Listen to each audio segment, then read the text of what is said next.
I would very much like to thank the National Committee for the invitation to come to Lithuania and to present some work that I've been involved with for many years now.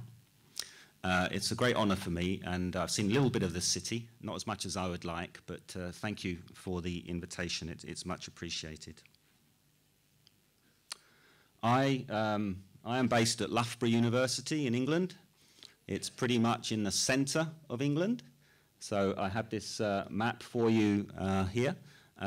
Please be assured Loughborough is not bigger than London, as the map would suggest, but you can at least see it in relation to it. A lot of foreign students don't know where Loughborough is, so it's nice to show where I come from. And I've been working there since 1999. And before that, I was a PE teacher. I taught physical education for over 10 years in a number of schools and what we call a sixth form college. And I enjoyed it immensely. It wasn't without its challenges, but I found it very rewarding. I loved working with young people. I still do love working with young people. And as I get older now, undergraduates and PhD students are young to me now. But it's nice to work with children and adolescents. They present their challenges, but it's hugely rewarding.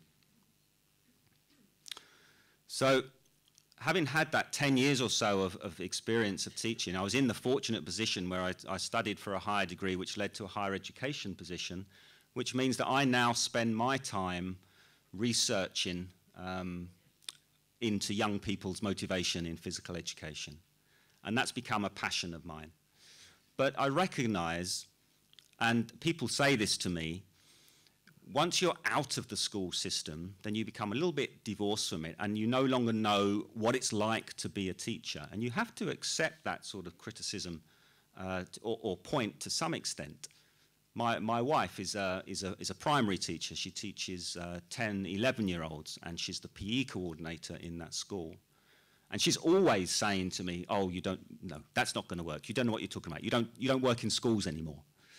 But I would like to think that the work that we've been doing in motivation does have some real practical behaviours that teachers, indeed coaches, can engage in. And they're not just focused on PE. They extend beyond physical education into the classroom. But Loughborough, we do a lot of research into physical education and sport. That's what we're known for. My own background is PE, as I've said. So it's all about how can we improve youngsters' experiences of motivation in PE. And I think a lot of what I might say complements well the previous presentation in the sense that we are trying to nurture and grow young people.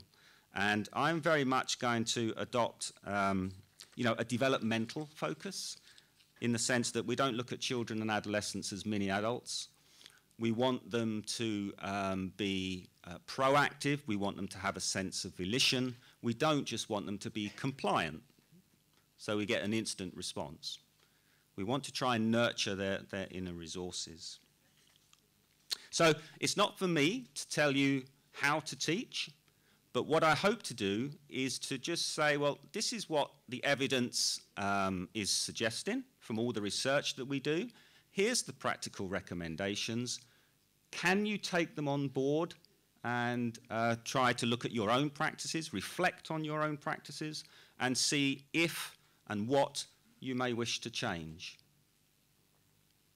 So what do I want to achieve in the time that I have? Well, I've spent a lot of my time looking at the three approaches that you see on the slide there, the top point, about how can we promote a mastery climate, how can we undertake a need-supportive style of teaching, and how can we develop a growth mindset. Now, I'm unsure as to whether you've had the opportunity in your careers, either early on in your careers or ongoing in your careers, to engage with some of these issues. But I think the practices that will be recommended will resonate with you. You'll recognize them and you say, well, yeah, actually, I teach like that. I think I am that sort of teacher. Or, no, I don't agree with that. I don't think that will work for me, and it's not going to work with certain groups that I teach. That's for you to reflect on. As I say, it's not my job to tell you how to teach, but I think it is my job to say, here's the evidence. take it on board and see if you want to change practice.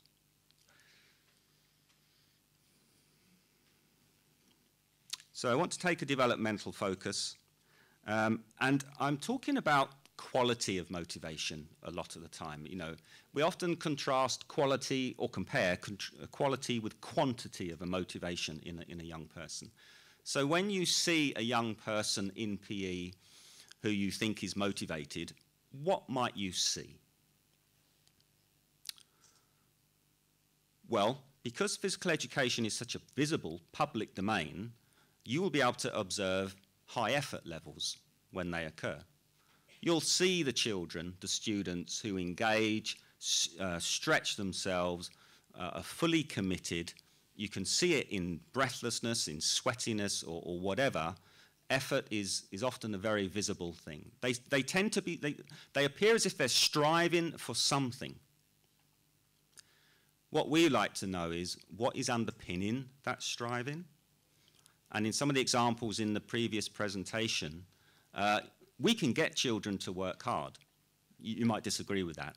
We can get adolescents to work hard in PE if we just want them to be not passive and compliant. You know, we can use the power relations that we have and we can demand responses from children. But the quality of their motivation is not high. So from an observable perspective, you are seeing effort, you might see high levels of performance, but what you don't see are high levels of anxiety, low self-efficacy or self-confidence, possibly a low level of enjoyment. And we want to nurture these things in young people. In England, there's currently quite a lot of attention to this concept of physical literacy. And arguably, people are saying it's the purpose of physical education. We want children to leave school physically literate.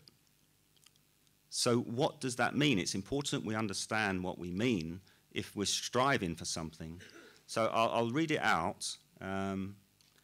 It's the motivation, confidence, physical competence, knowledge and understanding.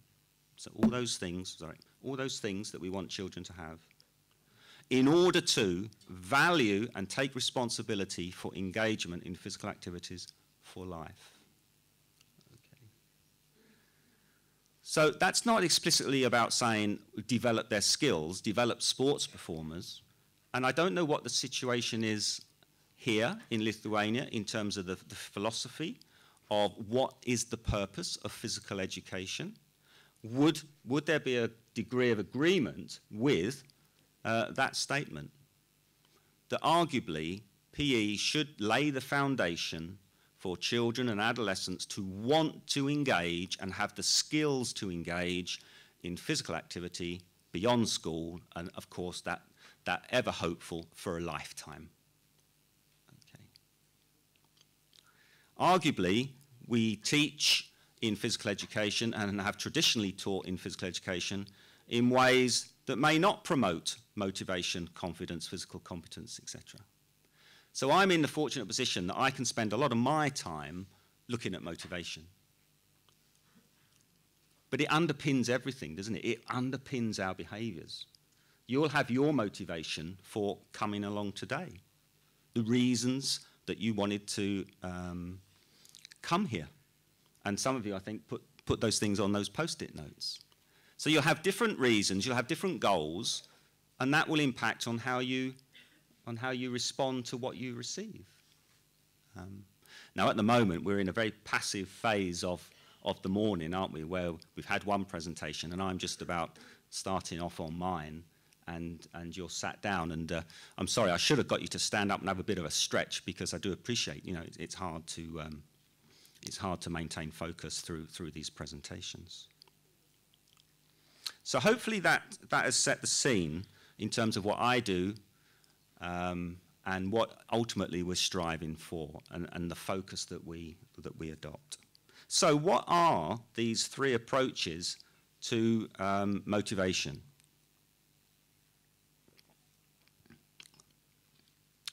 Have you heard of achievement goals and mastery climates in the course of your professional lives? Could you just put your hand up if you've heard of? Okay, very few, very few. So I guess what I try to do is introduce these concepts to you. Might be a little bit ambitious this morning in trying to cover a lot of these things, but as before, you know, hopefully it's the stimulus for you to go away and hopefully consider your own practice. So I want to talk about, to begin with, my first approach is how to promote a mastery climate in physical education. And this stems from work, many of these theories stem from work in the United States. And they sort of emanate from educational psychologists. So they're pretty much in the mainstream of education, if you like. And certainly sports people and physical educationalists have taken these concepts and tried to see how they apply in PE. So what I'd like to start with, first of all, is to make the point that there is not just one type of competence. Competence is not just about doing better than somebody else. So a child in physical education might clearly want to show that he or she is better than their friend or somebody else, and that may manifest itself in competitiveness, and it's clear that they want to show, in relation to others, where they rank. They want to show that they are better than other children in the class. But also, of course, competence can be defined in ways related to the self, okay? And there's a more self-referenced form of competence. We can't all have winners. We can't all, some of us have to be below average, but what we can do is we can improve. We can improve on our own trajectory, and we can get better at things. Even if there are so many others out there who are better objectively than us, we can still improve. So there are self-referenced and there are other referenced ways of thinking about how good am I in PE? Well, yes, I think I'm in the top 5 for all the activities, or I think I've really improved at this over the last few months, and I'm putting in high effort levels, and that's resulting in lots of improvement. So that's the first key point, that there are two types of, arguably at least two types, or two ways of defining competence.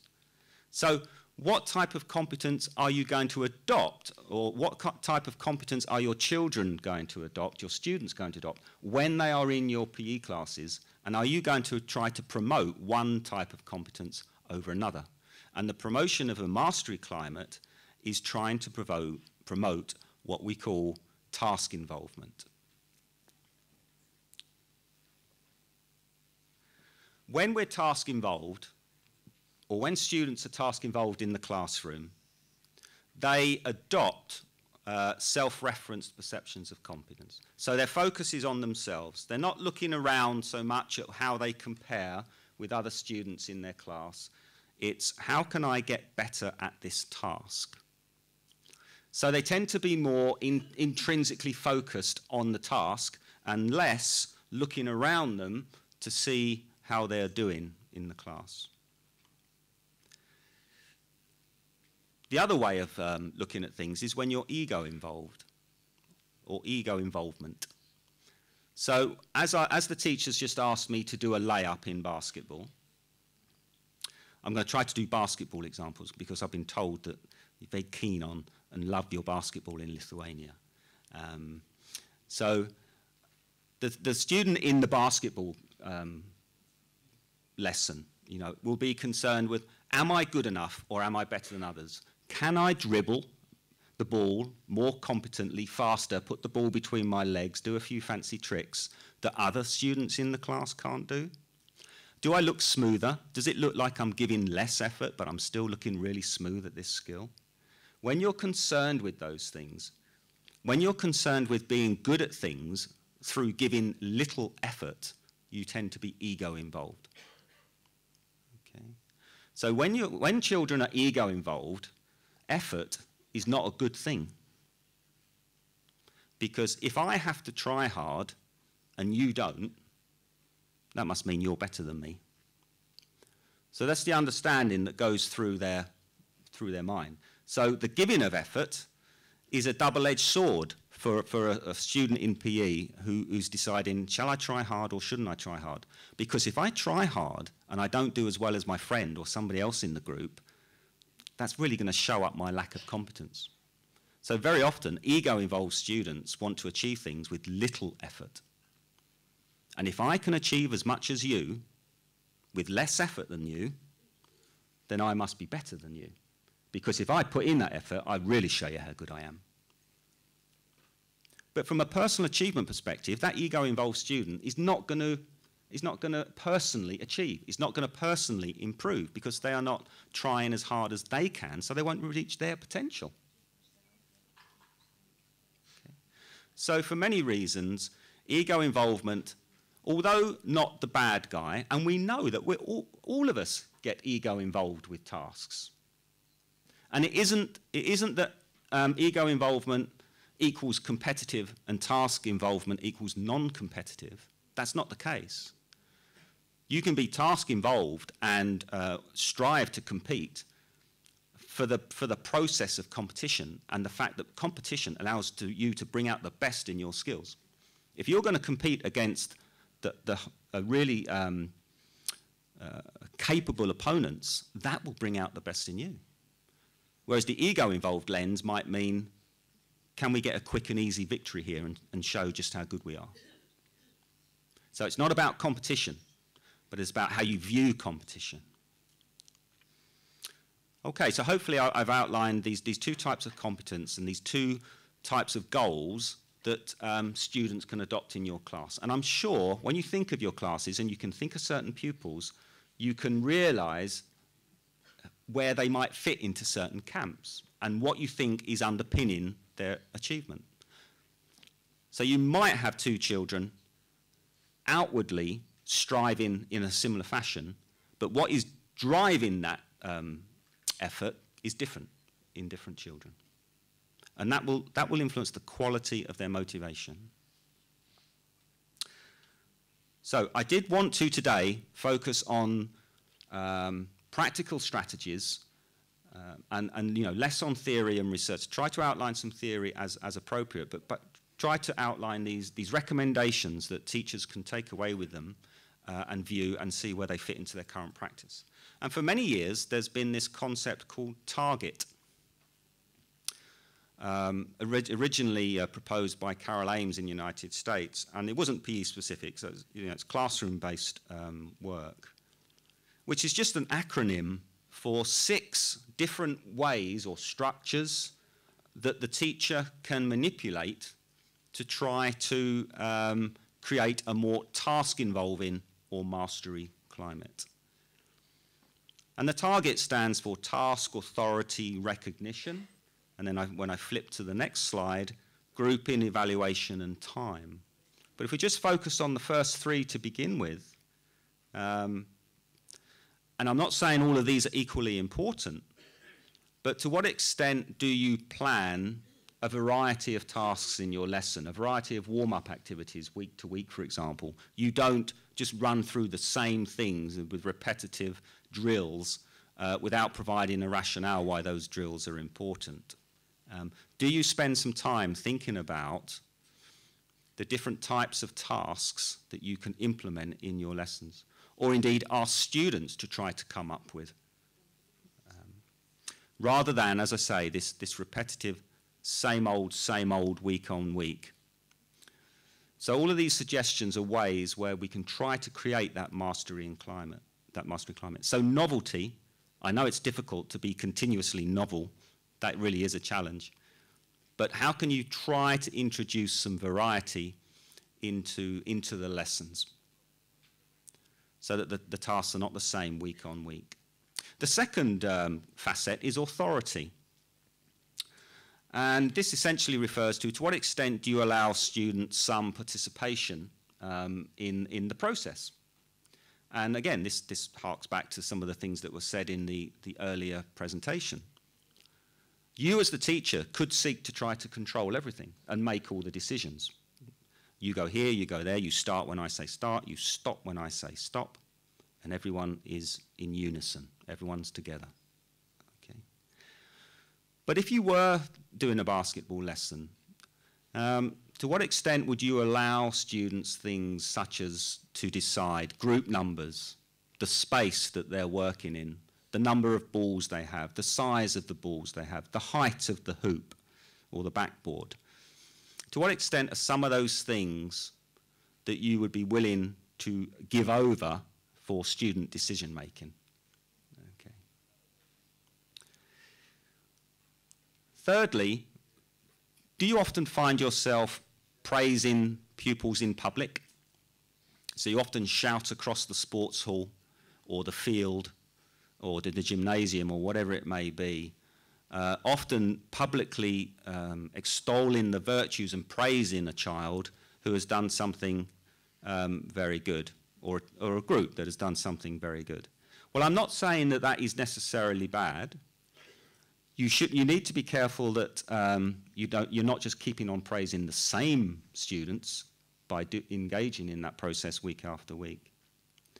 But to what extent can you give private recognition? To what extent, in a lesson and over a period of weeks, can you try to ensure that you have one-to-one conversations, or perhaps even just an interaction with a student on a one-to-one basis and say, your dribbling's really improving. I like the way you're looking up now and you're looking around you and you're seeing where your teammates are and so on. Something more in relation to the process. So this public versus private recognition.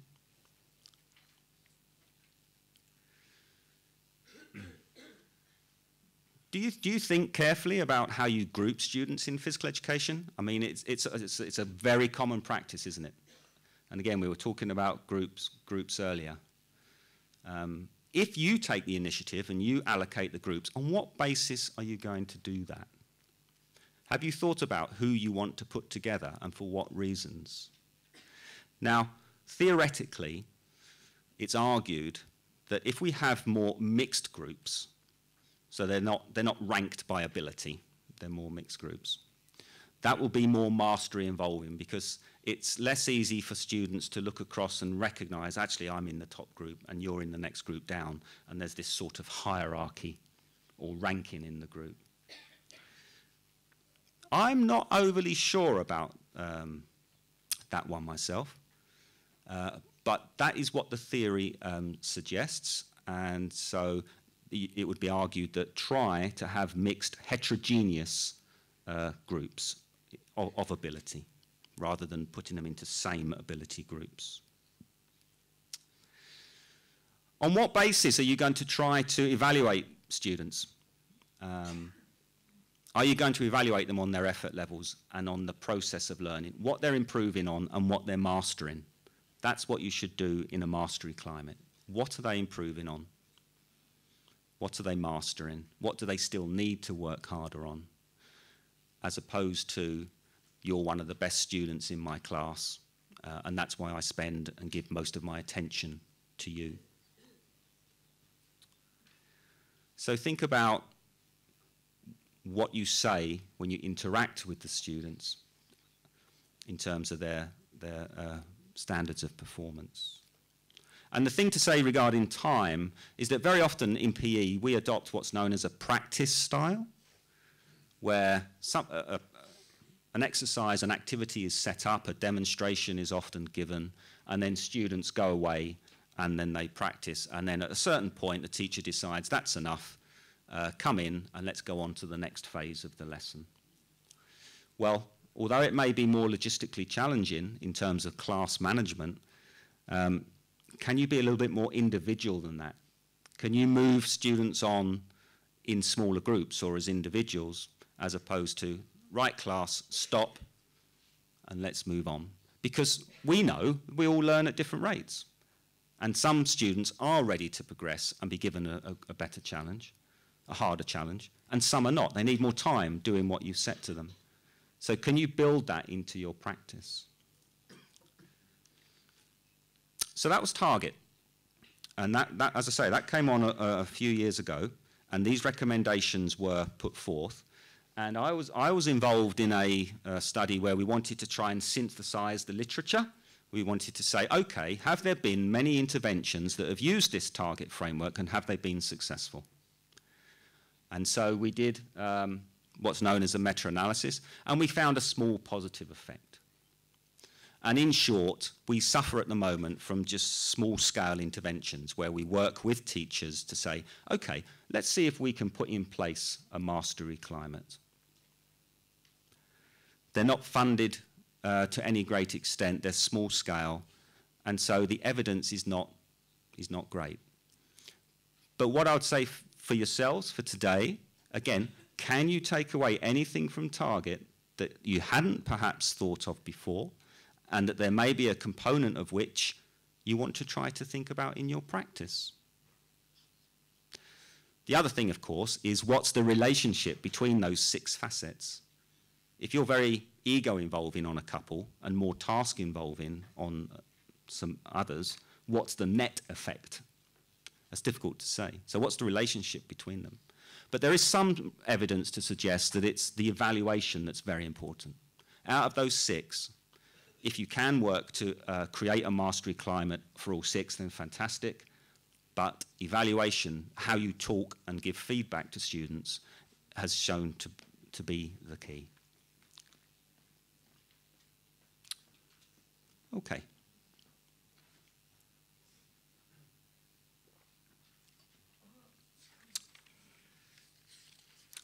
Let's have a look at a second approach.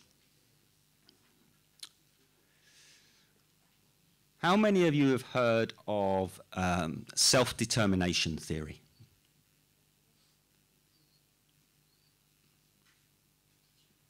Okay, just 1 or 2 in the room.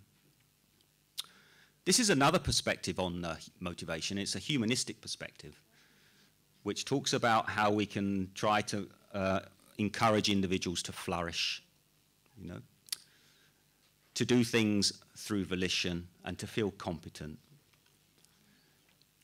It's about what are human needs and how we can try to satisfy those human needs in different contexts, such as physical education. It's a very broad theory. It's applied in many domains of life, not just in achievement domains. So I just wanted to quickly just outline some concepts from it, which I think might be interesting for you, and again, which may encourage reflection.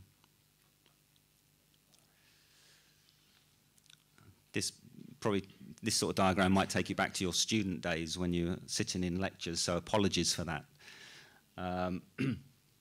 But what it tries to do is to just outline different reasons that we often have for doing things in life and how we can understand those reasons on a continuum of self-determination.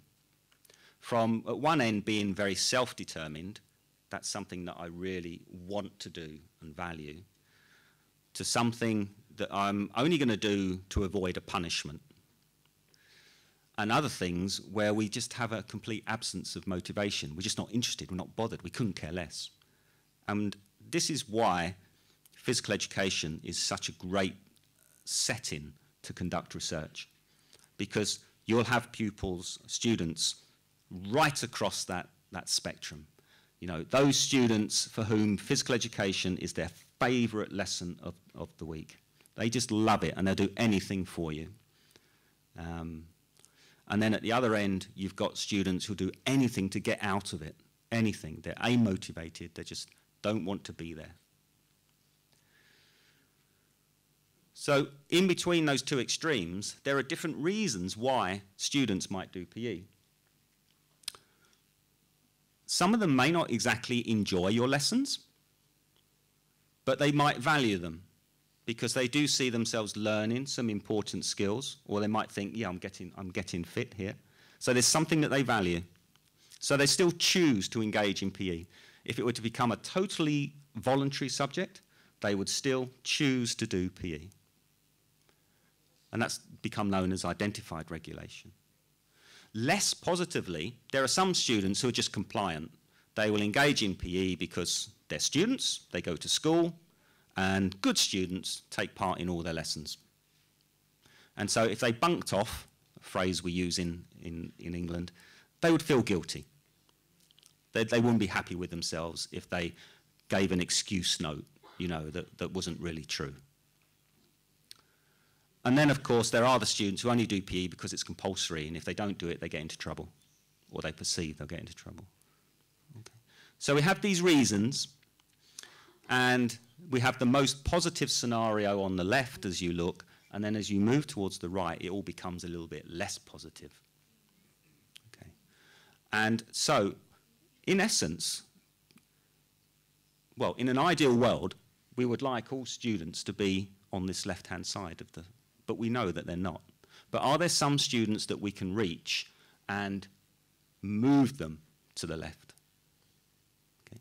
So how can we teach in a way that might improve self-determination? More a feeling that, yeah, you know, I used to only come to PE because I had to, but now, you know, I actually want to do it. And that's because perhaps the teacher has instigated something a little bit different.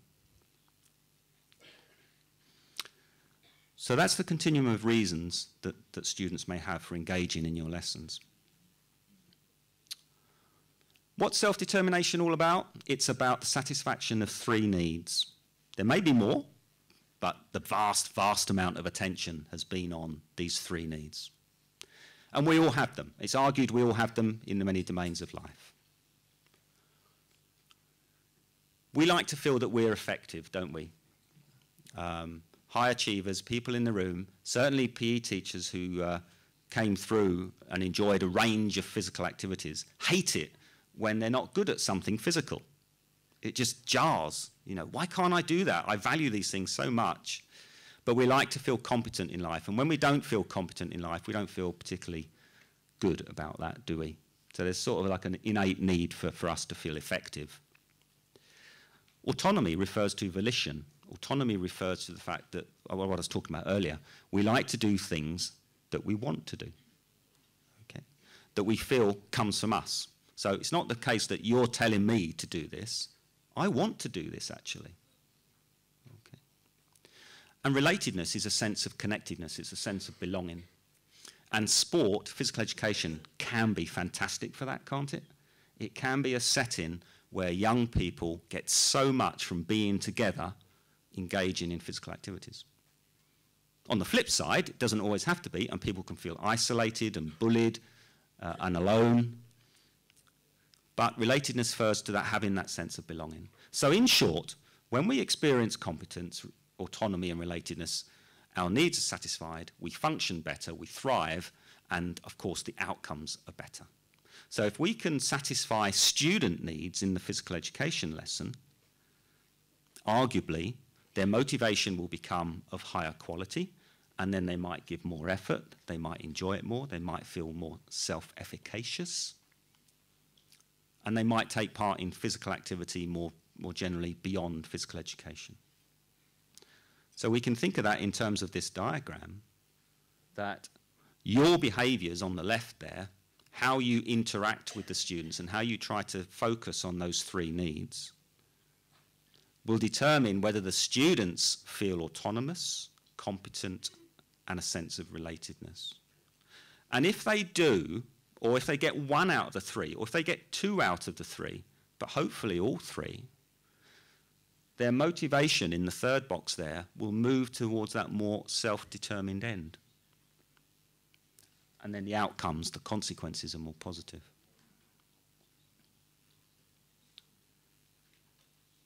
Okay.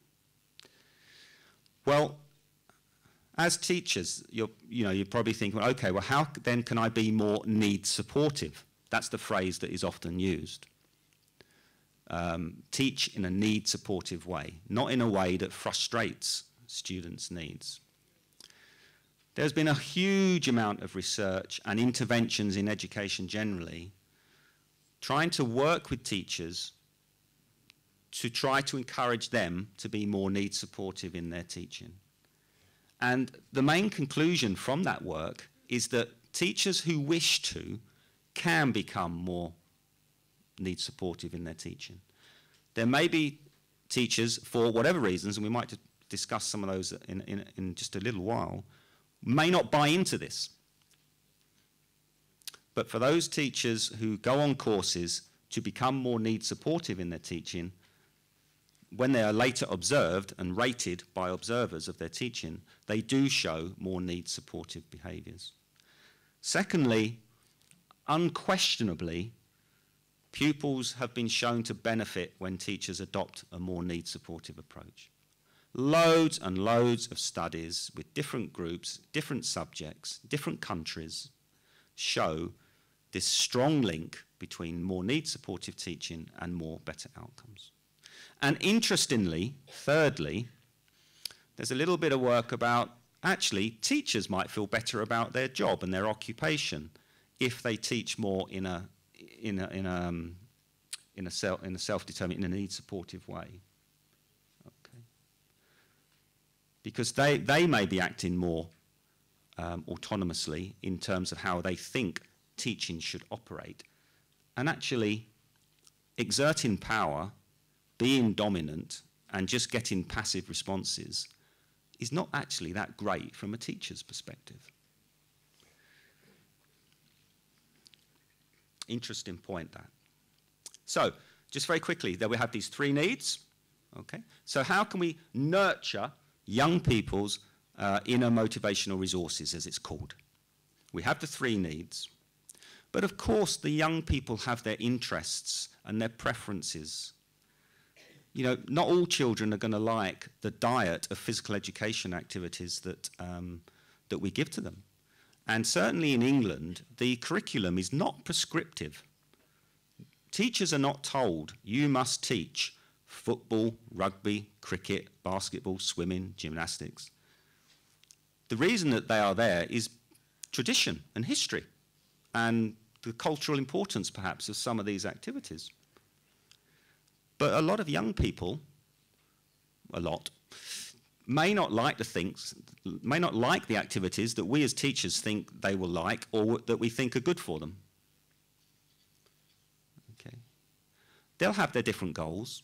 Some students will not be particularly concerned with competence or ability. Many will. Some will be more concerned with social goals, having a good time with the people that they engage with. And that is very, very important. And children do have different values. They come from different backgrounds, and they don't necessarily value different sporting activities.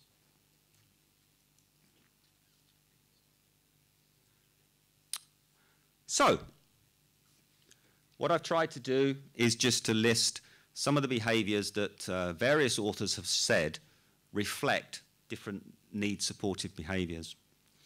But one caveat to that is that there's a lot of overlap and high relationships between these three needs. So what I mean by that is a behaviour that is likely to help out with volition is also probably going to help out with competence and indeed maybe even relatedness.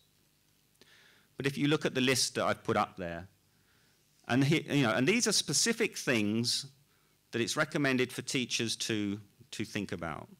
And of course, for those of you who are really interested and want to follow up this is not an exhaustive list by any means. And there are many, many more sources of information out there that you can follow up on, and which I'm very happy to recommend to those of you who do wish to do that. So there'll be specific behaviours there that you will recognise. But you can ask yourself, to what extent do I as a teacher engage in them? And you can reflect on that. There's been a recent paper on relatedness behaviours. Students really value individualised conversations with teachers. It makes them feel more connected and related with the teacher. They obviously like a caring teacher, a teacher who they feel has their best interests at heart and is interested in them and may ask them one or two things about their life beyond the PE lesson. So there are some very specific things coming out in terms of what is recommended. So to what extent, for example, do you ask questions about their interests and values? Do you let them fail? Do you let them discover that actually this isn't a very good way of trying to do a particular skill? Or is it, this is the right way to do it, watch this demonstration, copy it, go away and do? Okay. Because very often the latter brings about a faster response, doesn't it? And that might make you as a teacher feel more competent, because you get perhaps some immediate response, you get the immediate solution, you might see progress. But to what extent have you involved the students in that process? All they have to do is be compliant, and you're happy. Okay. What this will say is that's not enough. I'll come back to some of the barriers that teachers may raise when trying to put in some of these behaviours in just a second. But I did just want to finish with a third approach.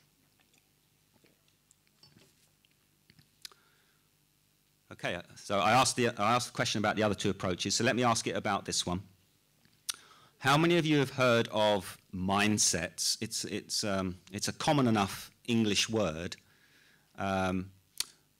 In more research circles, they're known as implicit theories of ability. But again, well, there's probably no point in my asking, but the reason I put the cover of the book up is because this is a popular text from Carol Dweck, who's based at Stanford in California. And she has done lots and lots of work on this over many years. And there are schools in the UK who are trying to adopt this approach to try and instill and promote in children this idea of a growth mindset. So let's just spend a couple of minutes talking about that as a third way, perhaps, to think about how you might go approach your teaching of physical education. Of course, all these approaches boil back down to what you say and do.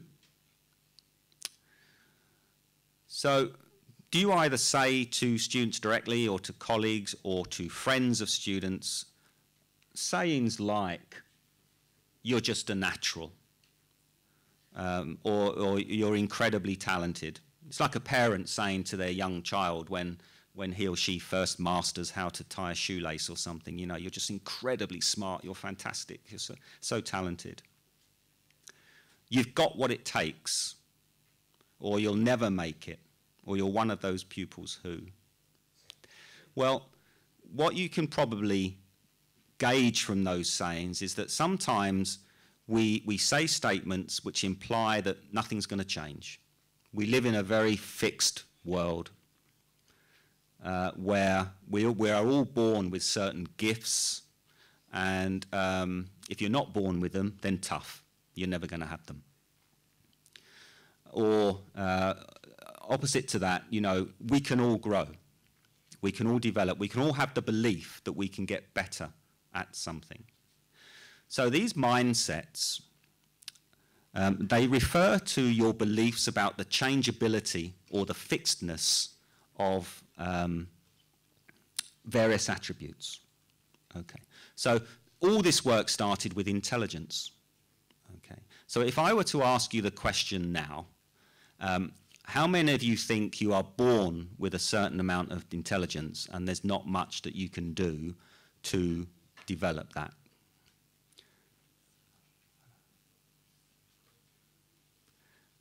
Okay. Either none of you agree, or the translation's not working, or you're asleep. So, but you may have the belief that intelligence is something that is fixed. That your physical ability is fixed. And there's not much you can do to improve on that, no matter how hard you work. So, and this has been extended to other things about the nature of relationships, your body weight, your physique. How many of you believe that your physique, your body weight is a given, and that nothing you can do is going to change? So there have been studies of people who want to go on a diet. When they encounter the belief that when they begin to have the belief that actually no matter what they do, they're not going to lose weight, that is obviously a big incentive to say, oh, forget this and you know, head for the chocolate and so on. We are talking about your beliefs about the fixedness or changeability of attributes. And of course, in PE, sport, we're interested in physical ability, athletic ability. So, as in many of these things, there are two ways of looking at things. So one is the growth mindset, and one is the fixed. The fixed one is called an entity belief, and the growth one an incremental, but that's just in sort of research circles. So the growth mindset is attributes can be increased, or the belief that they can, and fixed is the belief that actually they're fixed. And any talent that we have is we're born with. Or you might think in some cases it's God-given. And you often hear that expression, don't you? I've been given a God-given gift. You know, my speed is something that I got from God. You know, so these beliefs center around that way of thinking. So why are they important? Well, it comes back to motivation, and it comes back to the behaviors that you see in children in physical education lessons. And why some pupils who seem of equal competence respond very differently to failure. Okay. Some might see it as a call to arms, as a call to more effort, as a call to thinking about something differently, trying harder. Okay, what can we do? And for others, it's as soon as it happens, it's time to stop. And even devalue the activity. Oh, this is a waste of time. Forget this. It's rubbish. We've said pupils, students vary enormously. Some will challenge themselves and some won't. Why won't some students challenge themselves? You know, talented, seemingly talented students, but won't put themselves at risk in a public situation. Well, it may be, for example, that they have an entity belief. And entity theorists, as they're known, people who ascribe to the entity theorist, they like quick wins, quick successes, early success. So you might have some children in your classes who, if you set up a practice and they encounter failure early on, and they have the belief that nothing I can do about this, then they won't engage. They won't try harder. They won't try to improve. Whereas you have other children who will. So as with the goals, a mindset creates a framework. It's a lens. I think a useful way to look at some of these things, these approaches, they're just different lenses, different ways of seeing how students view their PE world and the challenges and threats that there are in it, depending on the sort of psychological practices or factors, sorry, that are going on in their head.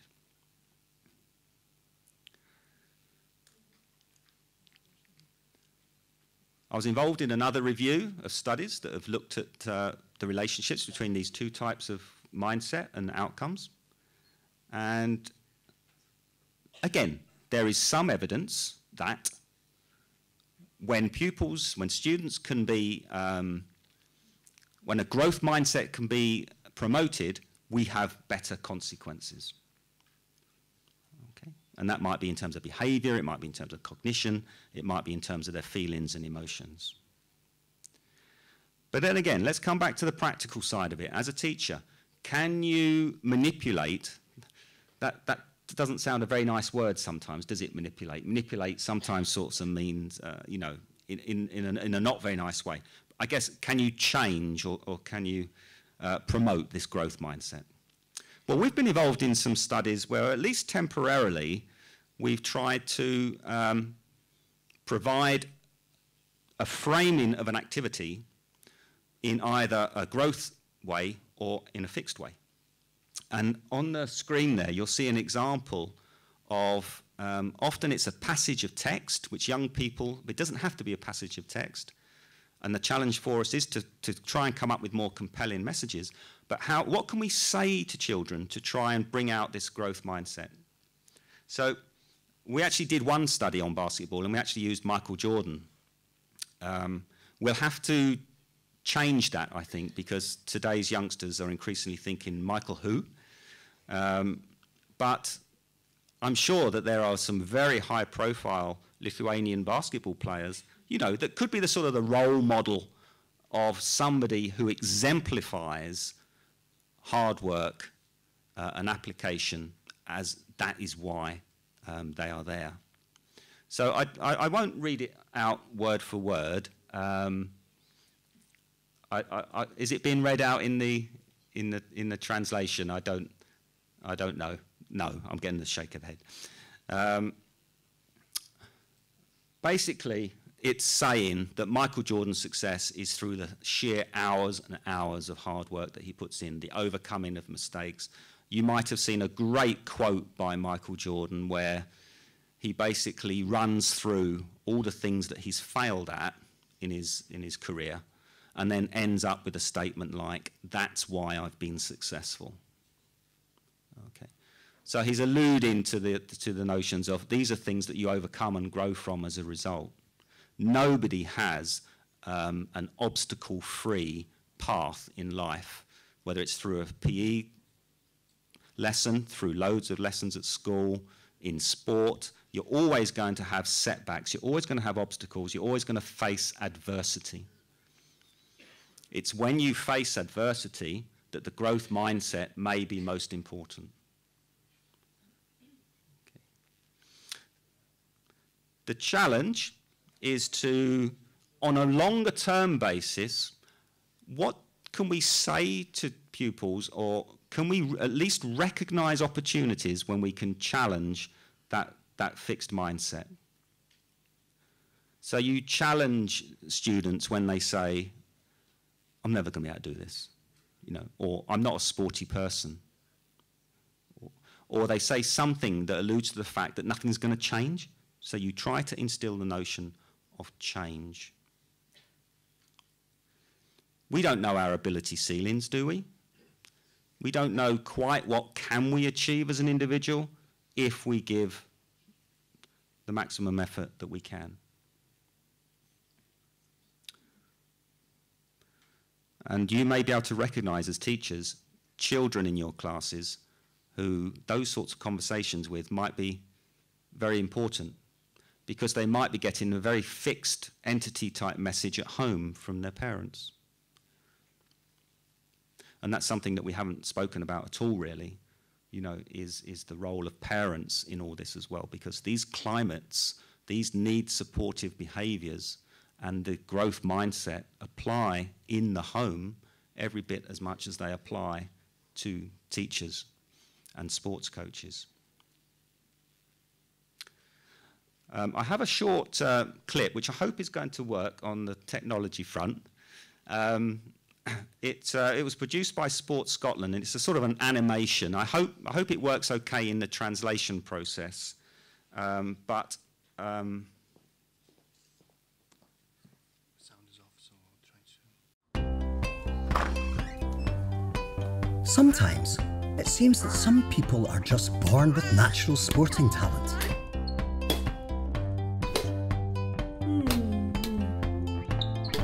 They're so much better than everyone else when they're young. Everyone thinks they're going to be a star. But lots of people who were really good when they were young never make it in sport. While some who weren't so good go on to be amazing athletes.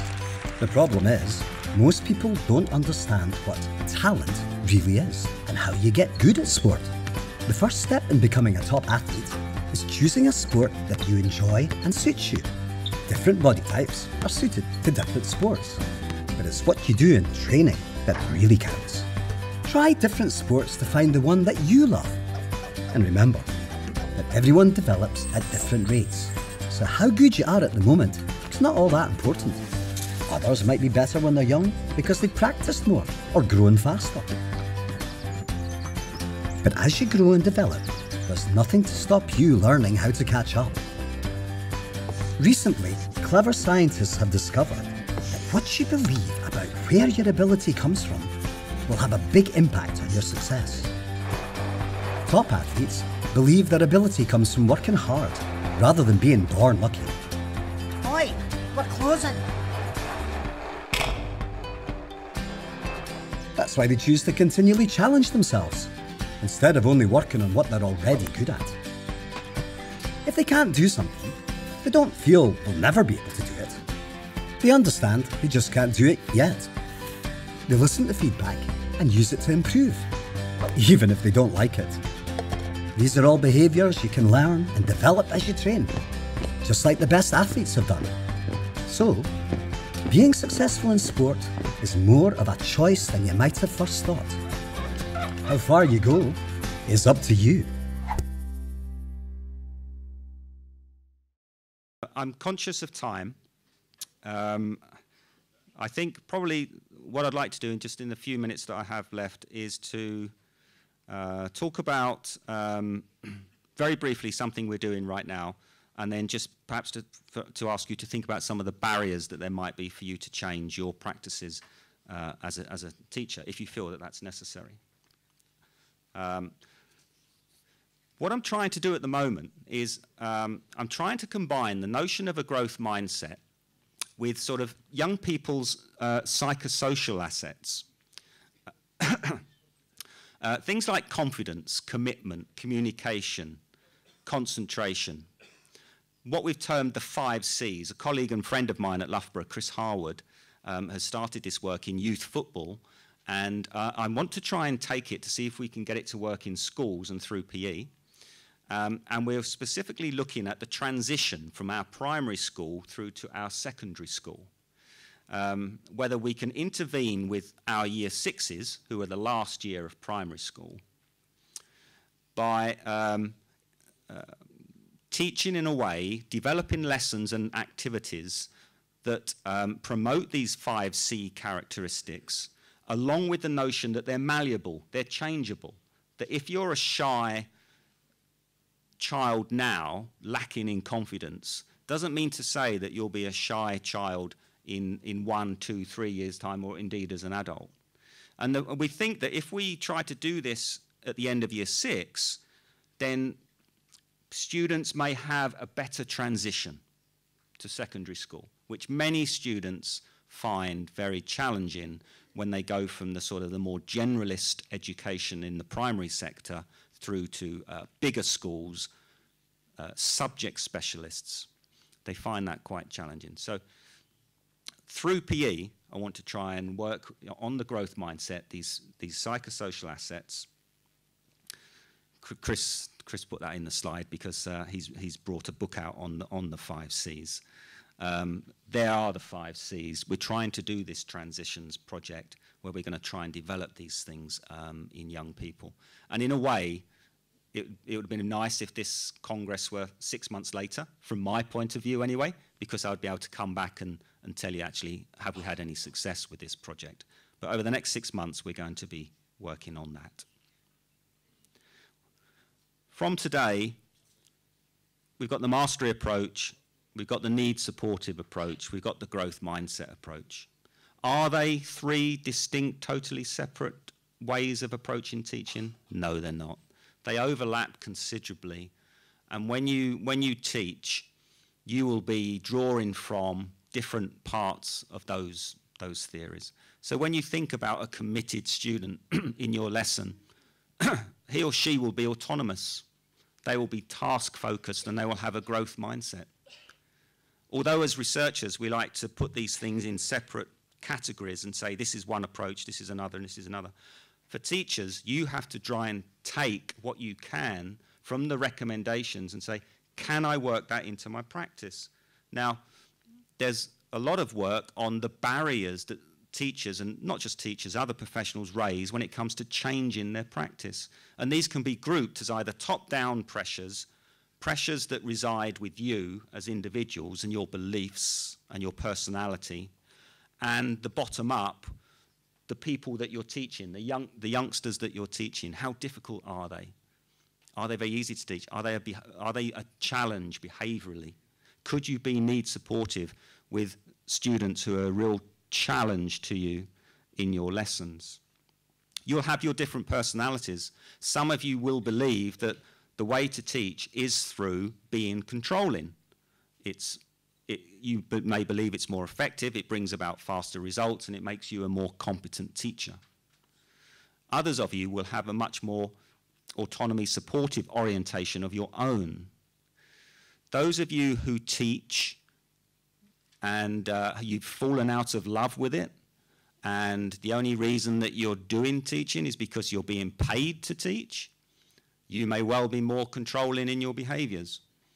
If, on the other hand, you embrace everything there is about teaching and the opportunities to work with young people, and your focus is on the young people, you may be more prone to accepting need supportive teaching.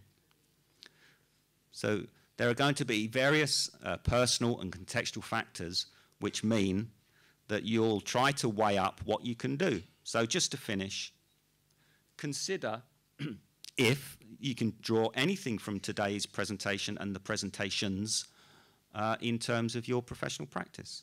Reflect on the what, when, who, and how. A particular class at the start of a year, a particular activity. And what are you going to try to do? You're going to try and think, well, I'm going to try and work on my evaluation. I want to focus on how I talk to pupils, to students on a one-to-one basis, and the messages that I think I'm conveying. Okay. Or it might be that you want to work on the tasks. You think, well, the students are getting a very dull diet of activities lately. Let's see if we can spice it up a bit. How can you encourage relatedness amongst your students in your class? So I'm very lucky. I have the time to focus on the psychology because I'm out of the day-to-day teaching activities. And we have a challenge in terms of trying to promote what we do with practitioners, because the practitioners are going to have to want to change. And I think you'll want to change if you think something is fairly easy to do and that it will have an effect. Ultimately, it will boil down to that. So if there's anything that can be taken to improve your art as a teacher from today's presentation, then I'll settle for that. I'll be very happy with that. So I think that's enough for me. I've just gone over the hour. I thank you for your patience. That's the second presentation, and no doubt you'll want to start jumping up and down now. But once again, thank you for the invitation to come. I hope that some of that has been useful. Thank you.